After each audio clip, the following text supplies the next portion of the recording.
Então, eu começaria a minha análise já por demolir essa ideia de que nós estamos vivendo numa época fascista. Assim, isso é absolutamente falso. Essa propaganda política com uma tipologia que não se aplica ao caso brasileiro. Bolsonaro não é um fascista e nós não estamos sob um governo fascista, num regime fascista ou nada que seja análogo ao fascismo. Quer dizer, não existe regime fascista montado, atuante, sem polícia secreta, sem prisão de exceção, sem doutrinação personalista na escola. Não existe isso. Quer dizer, é um fascismo que a esquerda não está presa. É um fascismo que não tem polícia secreta. É um fascismo que não tem nenhum dos elementos constitutivos do que foi o fascismo em Mussolini, em Franco, em Dollfuss e todos os outros exemplos históricos. Então, já para começo de conversa, isso aí é propaganda, entendeu? É uma tipologia que as pessoas vão usando para fazer propaganda. Do mesmo jeito que na época do PT, o PT também não era um partido comunista, nós também não vivíamos numa ditadura vermelha, não era assim. Isso são expressões que as pessoas têm muito carregadas com o objetivo de mobilizar as massas, de galvanizar as pessoas com esses símbolos, né? O fascismo, o comunismo, a ameaça, não sei o quê. Então, já para começo de conversa, não é assim. O cara que popularizou essa ideia de que esses vários neopopulismos ao redor do mundo, indo do Narendra Modi ao Putin, ao Bolsonaro, ao Trump, todos eles são expressões de um certo neofascismo, é um estudioso do fascismo, que é o Timothy Snyder. Ele escreveu, salvo engano, 2 livros a respeito desse assunto, mas eu acho que a argumentação dele é muito ruim.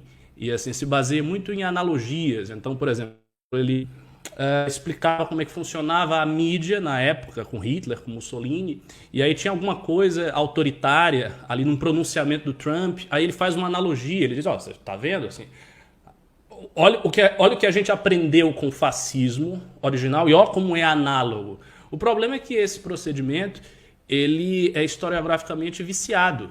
Não dá para você fazer análise a partir de analogias, né? Você não pode pegar uma analogia frouxa e dizer, ó, você tem uma analogia frouxa aqui, então nós estamos no regime fascista, então o Modi é fascista, o Putin é fascista, o Trump é fascista, o Bolsonaro é fascista. Prejulgando, aliás, também que não existam diferenças muito importantes entre esses vários neopopulismos. E existem. Então essa é a primeira coisa. Segundo, sobre a efetividade do ato, eu penso da seguinte maneira. O próprio Bolsonaro tem a crença de que ao polarizar com esses elementos, tanto com a esquerda clássica do PT, quanto ao polarizar com anarquistas, black blocs, pessoas que usam, né, da violência como forma de protesto, ele se fortalece nessa polarização. Por quê? Porque ele subiu ao poder graças a um discurso que enfatizava muito a ordem, a segurança. Né? A polícia tem que estar ali para bater em vagabundo. Né? Basicamente, era esse o pensamento do Bolsonaro. Então ele conseguiu se eleger através disso. E o que isso mostra? Isso mostra que o grosso da população, boa parte da população, enxerga com ojeriza, com repulsa, esse tipo de ato que resvala em baderna. Só que eu acho que esse é um raciocínio também um pouco linear da parte do Bolsonaro e da parte das pessoas que analisam a coisa por esse ângulo. Porque ele se baseia na ideia de que o sucesso eleitoral de Bolsonaro em 2018 e o que foi a direita em 2017 e 2016 vai necessariamente se reproduzir agora. Ou seja, se ele polarizar com esses elementos mais radicais, necessariamente a população vai ficar mais do lado do presidente e não vai ficar do lado dos elementos radicais por conta dessa ojeriza que é muito profunda nas classes médias e tal. Eu não acho que seja tão simples assim. Eu acho que a gente pode sim enxergar um processo de radicalização mais à esquerda e uma redução dessa ojeriza, uma redução dessa repugnância a esse tipo de ato a partir do seguinte argumento, que é um argumento muito perigoso contra Bolsonaro. Pelo menos eles estão reagindo contra esse governo que é fascista, né? Partindo do pressuposto que ele é fascista. Pelo menos eles estão agindo, né? O enfrentamento tem que ser esse. Então eu acho que existe uma possibilidade disso ser bem sucedido em algum nível. Não descarto essa possibilidade de maneira nenhuma. No entanto, Se isso acontecer, é um sinal de que todos os agentes que apostaram numa redução da polarização, portanto o MBL também e alguns agentes da própria esquerda, vão perder o processo histórico. Então é necessário que a gente confronte essa maneira de agir, ou seja, que nós mostremos uma alternativa viável a esse tipo de protesto. Para mim, a alternativa viável é retomar os protestos clássicos, tradicionais que nós fizemos em 2015 e 2016.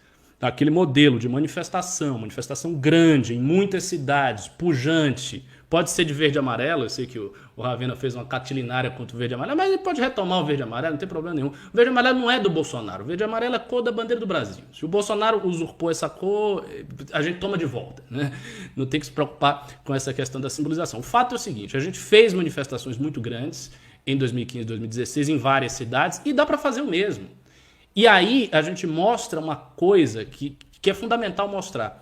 A gente mostra que a população entende que esta é a forma de se manifestar, né? Que ela não está com esses antifas, black blocs, anarquistas, que ela não quer isso, que ela não vai para essas manifestações, vai para as nossas manifestações. Fazendo isso, né, isto sendo efeito do processo histórico de demolição do Bolsonaro. Então dá para fazer isso. E, finalmente, o interesse dos agentes nesse tipo de coisa é muito simples. Eles querem reeditar 2013, eles querem reeditar aquilo que já aconteceu, aliás, no Chile, Equador, que aconteceu na América Latina. É bom lembrar que houve uma declaração, não sei se foi do Boulos, foi de algum esquerdista eminente, alguns meses atrás, em que justamente se fazia uma alusão àquilo que estava acontecendo no Chile e em outros lugares, e meio que se esperava que a coisa fosse importada para o Brasil. Então eles têm essa perspectiva de importar esse tipo de manifestação. E é possível que isso aconteça.